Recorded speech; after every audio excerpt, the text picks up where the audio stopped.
छत्तीसगढ़ में कोयले को लेकर सियासी बवाल मचा हुआ है। पूर्व मुख्यमंत्री डॉक्टर रमन सिंह कोयले के ट्रांसपोर्टिंग में कमीशन का आरोप भूपेश सरकार पर लगातार लगाते रहे हैं। इस मामले को लेकर विधानसभा के सदन में भी आज पूर्व और वर्तमान मुख्यमंत्री आमने सामने नजर आए। देखिए इस खास रिपोर्ट में। पूर्व मुख्यमंत्री डॉक्टर रमन सिंह ने विधानसभा में प्रश्नकाल के दौरान गारे पलमा कोल ब्लॉक रायगढ़ के कोल ट्रांसपोर्टेशन के रेट और टेंडर में गड़बड़ी का आरोप लगाते हुए मामला उठाया। वहीं रमन सिंह ने कहा कि ट्रांसपोर्टेशन के लिए दुगने दर पर टेंडर दिया गया है, जो SECL का रेट है उससे कहीं ज्यादा है। अतिरिक्त पैसा कहां जा रहा है, इस मामले में पूर्व मुख्यमंत्री रमन सिंह और मुख्यमंत्री भूपेश बघेल आमने सामने हुए। इस मुद्दे पर सत्ता पक्ष और विपक्षी सदस्यों के बीच काफी देर तक तीखी बहस हुई। अंत में बीजेपी के सदस्यों ने मुख्यमंत्री के जवाब से असंतुष्ट होकर सदन से वॉकआउट किया। इस मामले में मुख्यमंत्री भूपेश बघेल ने कहा, किलोमीटर के हिसाब से SECL खदान के भीतर ट्रांसपोर्टेशन के लिए रेट निर्धारित है।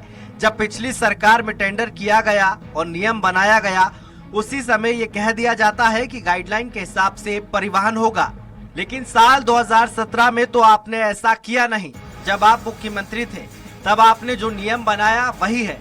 अलग अलग खदानों के लिए अलग अलग रेट आता है। रमन सिंह ने कहा, SECL ने इसे लेकर नोटिफिकेशन जारी किया है। कोल ट्रांसपोर्टिंग के लिए SECL मापदंड तय करता है। SECL जब गाइडलाइन तय कर चुका है, फिर छत्तीसगढ़ का उपक्रम क्यों रेट तय करेगा? मुख्यमंत्री जी से मेरा सवाल था, छत्तीसगढ़ राज्य विद्युत मंडल द्वारा गारे पलमा कोल ब्लॉक रायगढ़ के कोल ट्रांसपोर्टिंग हेतु निविदा जो जारी की गई है, उसमें हुए भ्रष्टाचार के संबंध में मेरा प्रश्न है। वहीं सीएम भूपेश बघेल ने कहा कि सारे नियम पिछली सरकार के समय बने। उसके बाद वो कहते हैं कि SECL में जो रेट है उसके हिसाब से क्यों नहीं करते, ये शर्त उन्होंने क्यों लागू की।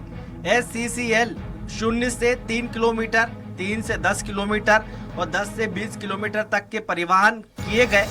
यहाँ 40 से 80 किलोमीटर का है। दूसरे जो NTPCL और जो दूसरे थर्मल कोल प्लांट है, उसमें जो दरें हैं उससे कम ये टेंडर हुआ। तो सारे नियम हैं वो पिछली सरकार के समय बने।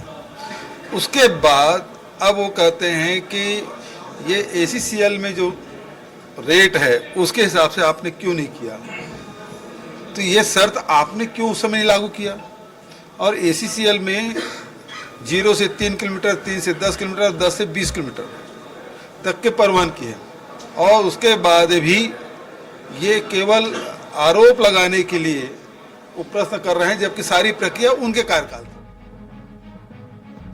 बहरहाल कोयले की ट्रांसपोर्टिंग में गड़बड़ी को लेकर विपक्ष सरकार पर आरोप लगा रहा है। वही सरकार विपक्ष के तमाम आरोपों को खारिज कर सारे नियम पूर्ववर्ती रमन सरकार के ही बनाए जाने की बात कह रही है। अब देखना होगा ये आरोप प्रत्यारोप कहां जाकर खत्म होगा। स्वराज एक्सप्रेस के लिए रायपुर से दिलीप साहू की रिपोर्ट।